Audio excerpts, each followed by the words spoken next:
Well, welcome back here. Privileged access for us on Sky Sports News. We're standing right beside the new Mercedes, revealed not quite in all its glory, one or two bits of it subtly covered up. James Allison is here, who's had overall responsibility for the design of this car. Interesting to hear you talk, James. I don't know if I can bring you in just beside the car itself, but even though you've won the last 7 Constructors' Championships, still a note of anxiety in your voice. Do we really credit that? I think you must credit it because, well, you don't have to, but it's definitely how we all feel here. I certainly feel it, and it would be a deeply weird and wrong start to the year if you felt anything other than that, because we work independent of all those other teams. They are doing their damnedest to try and take our crown from us. And you don't know. You simply don't know whether you've done enough until the cars start racing. And even then, there's a long season stretching ahead. So no, this time of year, it's butterflies all the way, alongside all the thrill and excitement of a new season ahead. So you've covered up some of the bits, key bits that have changed from this year. Maybe we can just dwell on some general images of the car. And you can explain to us, I mean, it's just a throwaway line, oh, we're changing the floor at the rear. Could that really change the pecking order in F1 altogether? Well, it could do, because the amount that the floor was changed by, although it won't look like a huge amount to someone who's not a real aficionado of the sport, anyone who does understand the sport a bit knows that the floors are where most of the aerodynamic efficiency comes from. And you don't have to cut them up very much before you destroy the goodness that was in them. And so these regulations were designed to destroy some of the goodness that was in them.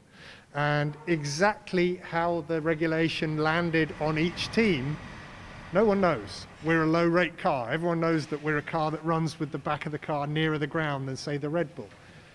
Will these rules hurt a low rate car more than a high rate car? We don't know. We'll find out when we start racing them. Is this the last F1 car ever built with an open budget, and what difference will that make in the years ahead?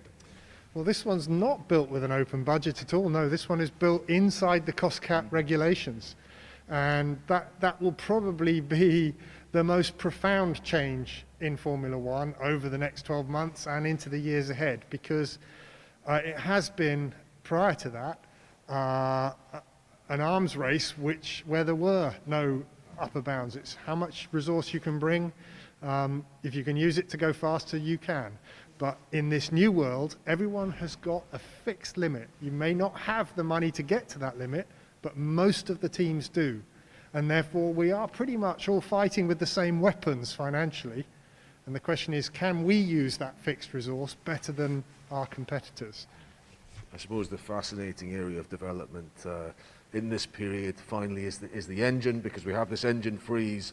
You've talked about the little bumps on the side of the car to perhaps accommodate different architecture for the new power unit.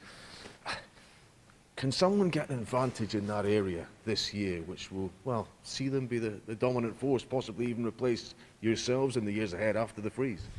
Well, the freeze comes in 2022. So these engines were developed ahead of that freeze. We've tried to put as much, our friends at HPP have tried to put as much performance as possible in for this year's racing, and we'll be trying to do the same again for the start of 2022, because that's the point where the shutters come down and the PUs are frozen until the new generation arrives. But this one, nestling very tightly under the skin of this new car, you can see with that rather sexy bulge on the side, HPP have done what seems impossible, which is they have found yet again more horses from a regulation that has now been stable for, well, since 2014, and where the gains are ever more difficult to find, but they've given us another good step forward with this one. Okay, great stuff, James. It's lovely just standing next to cars. They almost look organic, living creatures with the different contours and all the rest of it, and no question about it, as we see that little bulge on the side of the Mercedes, this has been the most muscular car of Formula One in this era.